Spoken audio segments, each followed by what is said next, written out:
ఓం శ్రీ గణేశాయ నమః. ఓం శ్రీ గురువే నమః. ఓం శ్రీ మాత్రే నమః.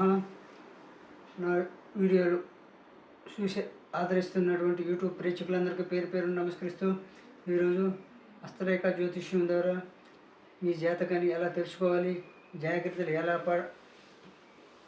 ఎలా తీసుకోవాలనే ఉద్దేశంతో ఈ శాస్త్రాన్ని మీ ముందుకు తీసుకొస్తున్నాను. నచ్చితే లైక్ చేయండి, షేర్ చేయండి, సబ్స్క్రైబ్ చేయండి. ఈరోజు గతంలో చూపుడు వేలు గురించి కొన్ని వీడియోలు పెట్టాను. అయితే చూపుడు వేలు అనేటువంటిది ఇది బటన్ వేలు పక్కన ఇక్కడ చూపుడు వేలు. ఈ చూపుడు వేలు ఇది మొదటి భాగం. ఈ మొదటి భాగం అనేటువంటిది సూదిగా ఉండాలి, సూదిలాగా ఉండాలి. ఈ భాగం సూదిలాగా పొడుగ్గా ఉండి సన్నంగా, ఈ వేలు కూడా సూదిగా, ఈ వేలు ఏముంది ఎలా ఏడు కూడా ఏడు సూదిగా ఉండాలి. ఏలు సూదిగా ఉండి అంటే ఇలా ఉండి పైన కూడా సూదిలాగా ఉండి ఇట్లా సూదిలాగా ఉంటుంది అనమాట. సూది ఎట్లుంటుందో కొసలాగా ఉండి ఈ భాగం కూడా సూదిలాగా ఉండి ఇక్కడ ఉన్నటువంటి జ్ఞానరేఖ అనేది చంద్రస్థానం నుండి ఇబ్బందిస్తారు. జ్ఞానరేఖ ఎవరికైనా ఇలా ఉంటుందండి. ఇది జ్ఞానరేఖ. ఇలా జ్ఞానరేఖ ఉంటే వారు పెక్కు భాషలలో ప్రవీణులు. ఇలా కానీ ఇది పైన సూదిగా ఉండి ఈ భాగం మొదటి భాగం సూదిగా ఉండి అదేనమాట మొదటి భాగం. ఈ జ్ఞానరేఖ ఎవరికైతే ఉంటుందో వారు పెక్కు భాషలలో ప్రవీణులు, నిశ్చయమైన అభివృద్ధి చెందుతారు. అంటే అభివృద్ధి అనేటువంటిది వీళ్ళకి రాసి పెట్టుంటుంది. ఆ విధంగా దాన్నే నిశ్చయమైన అభివృద్ధి అంటారు. అదే అయితే వాళ్ళకి నిర్లక్ష్యంగా మాట్లాడే గుణం ఉంటుందని గతంలో చెప్పాను. అంటే వాళ్ళకి నిశ్చయమైన అభివృద్ధి ఉంటుంది కాబట్టి అహంకార భావం అనేది కొద్దిగా ఉండి నిర్లక్ష్యంగా మాట్లాడడం జరుగుతుంది. అయితే గ్రంథరక్షణ కూడా చేసేవారుగా వీరు ఉంటారు. గ్రంథాలు రాయడం, పుస్తకాలు రాయడం వాళ్ళకి ఈ చూపుడు వేలు మొనదేలి ఈ మొదటి భాగం కూడా మనదేలి సూదిగా ఉండి ఈ జ్ఞానరేఖ ఉన్న వాళ్ళకి ఆ విధంగా ఉంటుంది. అయితే ఈరోజు ఈ యొక్క ఇక్కడ ఆయుష్ రేఖ ఉంటుంది, ఇక్కడ బుద్ధి రేఖ ఉంటుంది అనుకోండి. ఈ భాగం శుక్రస్థానం. మీకు చాలామందికి తెలియని రాశి ఏంటంటే ఇక్కడ వివాహ రేఖ ఉంటుంది, ఈ వివాహ రేఖ ఉంటుంది, ఇక్కడ ఆయుష్ రేఖ ఉంటుంది, ఇక్కడ బుద్ధి రేఖ ఉంటుంది. అయితే ఈ ఆయుష్ రేఖ అనేటువంటిది ఈ బుద్ధి రేఖ అనేటువంటిది ఎలా ఉంటుంది, ఈ రెండు ఇక్కడలాగా ఇవి కలవకుండా ఉంటే బుద్ధి రేఖ నీకు వివాహ రేఖ బాగుంది, ఈ ఆయుష్ రేఖ ఇవి యొక్క బుద్ధి రేఖ ఆయుష్ రేఖ విడివిడిగా ఉన్నాయి. ఇటు కలిసి లేకుండా ఈ విధంగా ఇక్కడ ఉన్నట్టు కలిసి లేకుండా విడివిడిగా ఉన్నాయి. అయితే ఎవరికైతే ఈ విధంగా ఈ రెండు రేఖలు విడివిడిగా ఉంటాయో భార్యాభర్తల మధ్య మాట పట్టింపులు అనేటువంటిది, అంటే మనుషులు కలిసి ఉంటారు, మనసులు కలిసి ఉండవు, ఒకరికొకరికి పడకుండా అంతర్గతంగా సమస్యలు ఉంటాయి. ఈ విధంగా రేఖలు ఉంటాయి భార్యాభర్తలకి. అంటే ఇది భార్య రేఖే, ఈ రెండు కూడా భార్య రేఖలుగా గత ప్రాచీన మన ఈ యొక్క పాల్మర్శి శాస్త్రవేత్తలు తెలిపి ఉన్నారు. కాబట్టి ఇది భార్యాభర్తల రేఖలే, ఇది భార్యాభర్త రేఖ, ఇది వివాహ రేఖ, ఇది భార్యాభర్తల రేఖ. ఈ రెండు కలిసి ఉంటే అన్యోన్యంగా కాపురం చేసుకుంటారు.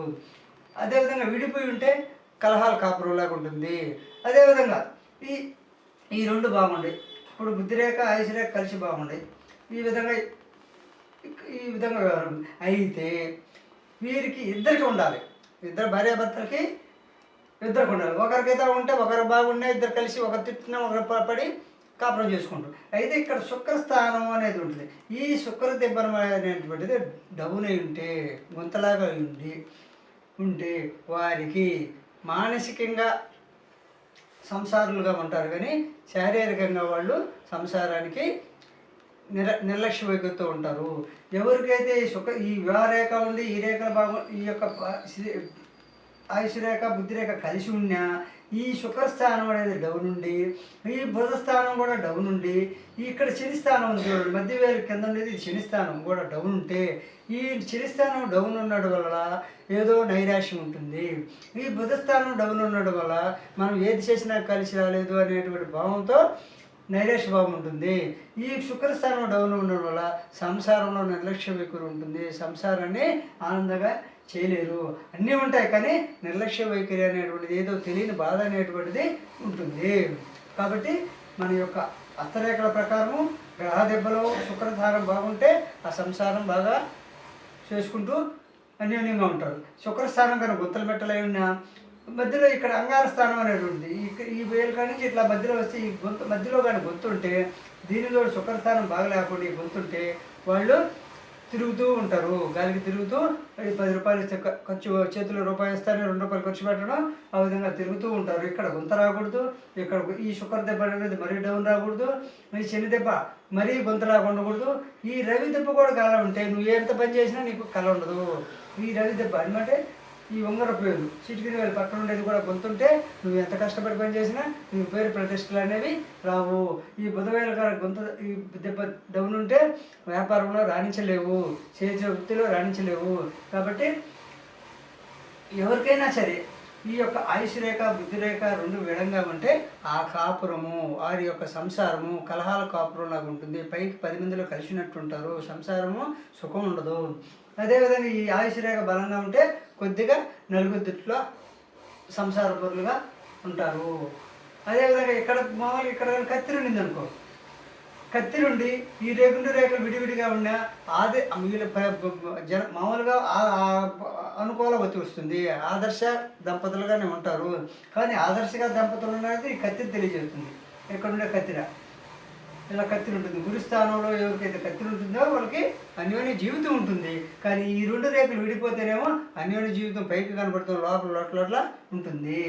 కాబట్టి హస్తరేఖల్ని పరిశీలించేటప్పుడు 1కి 2-3 సార్లు 2-3 రేఖలు చూసుకొని ఒక నిర్ణయానికి వచ్చి ఫలితం చెప్పాలి. కానీ ఏదో రేఖ ఒకటి బాగుంది, భారీ రేఖ ఉంది, బ్రహ్మాండం ఉంది, కత్తిరి ఉంది, బ్రహ్మాండం ఉంది, కానీ ఈ 2 రేఖలు కూడా బ్రహ్మాండం కూడా ఇలా విడిపోకుండా కలిసి ఉంటే కొంతకాలం మనకి అన్యోన్య కాపురం ఉంటుంది.